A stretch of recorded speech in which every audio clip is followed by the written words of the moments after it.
how Donald Trump sort of plays it by ear. The people around him talk about how, he'll go out, he'll say he's going to do something, see how it works out, and then move around. Anybody that's read the first 3 pages of Art of the Deal know that's what he says he does. He shows up in his office, he sits down, he takes phone calls, and he sees how things are going to shake out. I'm sure he also was looking at the markets yesterday, pre-market trading. And so we get this, of course, Wall Street Journal talking about how the trade deal is delayed, certainly on Mexico and Canada, our 2 closest trade allies. And of course, with Mexico, we got a positive deal. And Mexico feels like they got a positive deal. Fentanyl, stop fentanyl coming to the United States. And the United States does its best to stop high capacity guns going to Mexico. So sort of this standoff, both sides can claim victory. The Wall Street Journal, actually lead editorial, which we're going to talk about in a second, says President Trump blinks. But of course, that's not what his supporters are saying right now. Yeah, and that Art of the Deal style works in New York real estate or if you're hosting a reality show. But when you're the president of the United States, it tends to throw the world into a bit of chaos. Now, his side and he are arguing that big tariff announcement got him to a place where he wanted to be, which was to push Mexico into a corner and get them to make concessions on the border. Same goes for Canada. But meanwhile, the markets and our international relations suffer for it. And also now we're talking about China because President Trump's 10% tariff on all Chinese goods now is in effect, and China has retaliated immediately, announcing overnight a series of measures, including its own levies on American products. Beginning on February 10th, China will impose an additional tariff of 15% on coal and liquefied natural gas and a 10% tariff on other items like crude oil and agricultural machinery. But Mika, so this is what everyone expected, of course, an escalation from whoever you put the tariffs on, whether it's Mexico or Canada or China.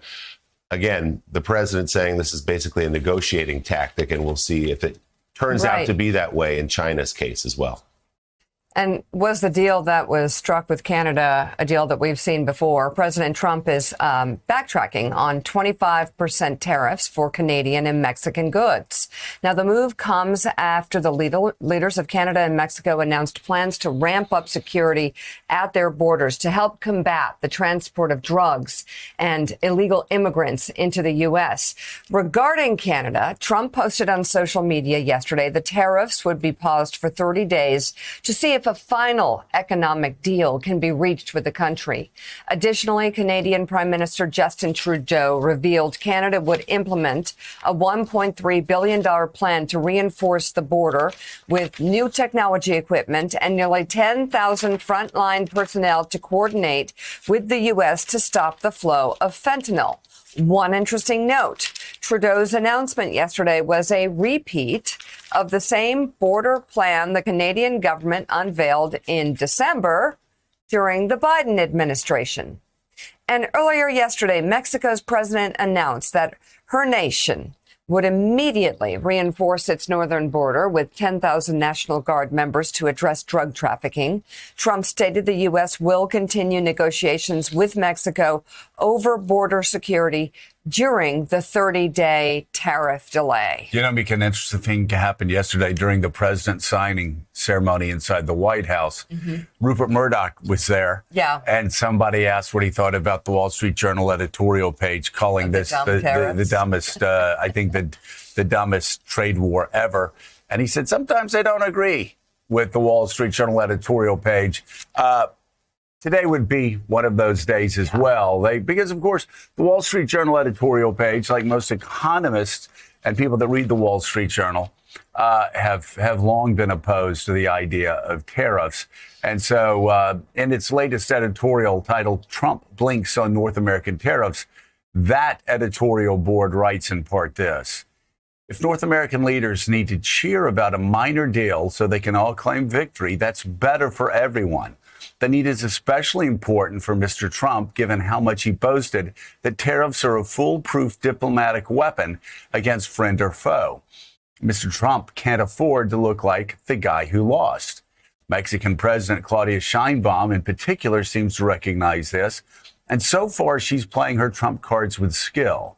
None of this means that tariffs are some genius power play, as the Trump media chorus is boosting, writes the Wall Street Journal editorial page, certainly about other people within their own media conglomerate, News Corp. But they go on and write, Mr. Trump's weekend tariff broadsides against a pair of neighbors has opened a new era of economic policy uncertainty that won't calm down until the president does. As he warned many times before Election Day, this is the biggest economic risk of Donald Trump's second term. And that's what, as they warned beforehand. And Caddy, I thought it was very interesting, your take again, politically, on how this was all going to go down. There were people that were close to Donald Trump who always had said, it's always an opening bid. If he talks about 25% tariffs, it's an opening bid. And I spoke to some people at the White House yesterday, and also some supporters of his yesterday who laughed and said, we told you so, we told you so. He was never going to impose 25% tariffs on Canada or Mexico, which seems to line up with what you say. He'll talk about it, he'll put it out there, but if things start going south, if the stock market drops, he's going to find his way out of there. Yeah, and the timing was interesting, right? We saw the stock market open. We saw it drop in that first half hour or so. It fell by about 500-600 points. It didn't look good. The market wasn't happy.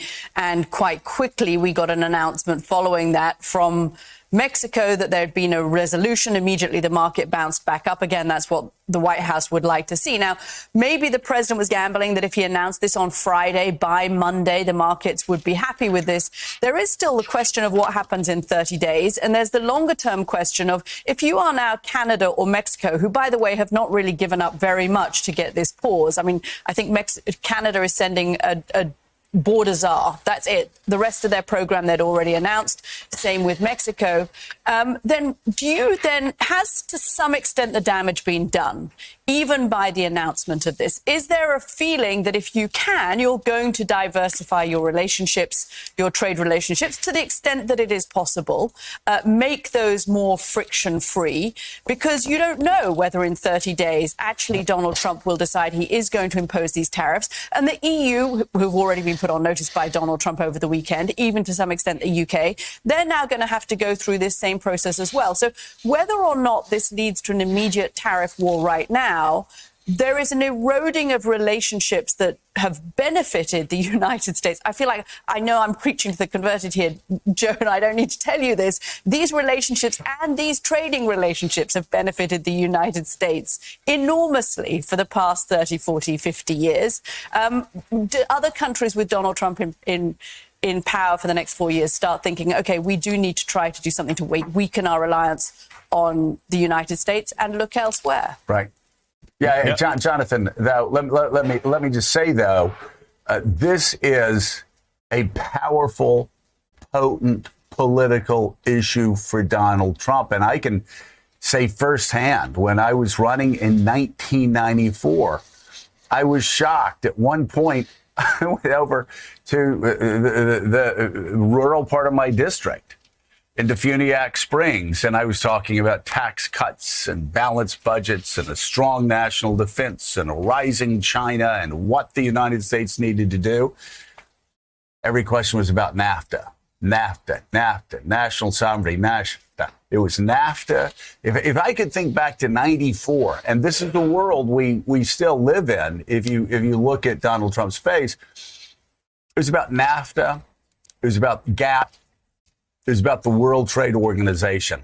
And anybody in the media that looked at what Donald Trump was saying yesterday in the White House, in the Oval Office, and didn't think that was connecting with the rank and file base saying, we need to push them harder here. We need to push them harder there. He talked about Germany. He said, hey, we've got a lot of BMWs and Mercedes that are going around, driving around in the United States. You don't see any Chevys in Berlin, do you? That sort of talk, Dick Gephardt used it in the Democratic Party. You have populists in both parties using it. I'm just saying, we all understand what the Wall Street Journal editorial page says, what Steve Ratner's about to say. Mm-hmm. But Democrats need to understand this is a powerful, potent issue when you talk about economic nationalism. Yeah, there's no doubt. Trump, for a long time now, has had his finger on the pulse of economic nationalism, economic populism, and he believes the tariffs are a way to do that. Now, as Caddy said, there's a risk, there's a downside here. These are two of the United States' closest allies, and there's some real hard feelings. We heard Prime Minister Trudeau talk over the weekend, a real sense of betrayal that the United States would do this, considering how Canada has come to the U.S.'s aid time and time again in times of need. So we will see what that relationship looks like going forward, even as this crisis briefly passes. As someone put it to me yesterday, close to President Trump, at the end of the day, it is showbiz. Like, this is something he is going to make a show. He's going to claim some sort of win, even if there aren't really significant changes. Some Mounties at the border up north. And we should note the 10,000 troops the Mexican government has agreed to place at the southern border of the United States. It's exactly the same deal they gave President Joe Biden back in 2021. So that also familiar, not breaking new ground, but at least in the short term, Joe and Mika, an economic win. The issue will be, as that same person close to the president put it to me yesterday, is how much risk is Trump going to be willing to take with the markets? We saw them open up badly yesterday. This was just a one-day trade war, if you will. Trump reaching those agreements with Mexico and Canada, both before the closing bell. The markets recovered somewhat. Right. But is he going to want to do that again in 30 days or 30 days after that or 30 days after that when he stakes his popularity and success to Wall Street? Yeah, and I will say, even after we backed down on Canada and Mexico as a nation, as the Wall Street Journal business and finance page say, steelmakers are hiking prices ahead of tariffs right now. And Willie, again, that it reminds me a lot of the campaign where, I sat here. I won't talk about everybody else. I sat here talking about how the United States economy was the envy of the world, how jobless rates were at record lows over a period of time, how the dollar was, how all of these positive things were going out there. Americans weren't feeling it. They weren't feeling it because of inflation, because of rising gas prices, grocery prices up 25% over the past 4 years. That's when I talk about this economic nationalism that is a strong sell in middle America. We all know, we can all talk about tariffs, and especially against Canada and Mexico, how bad that would be for us, how bad that would be for consumers.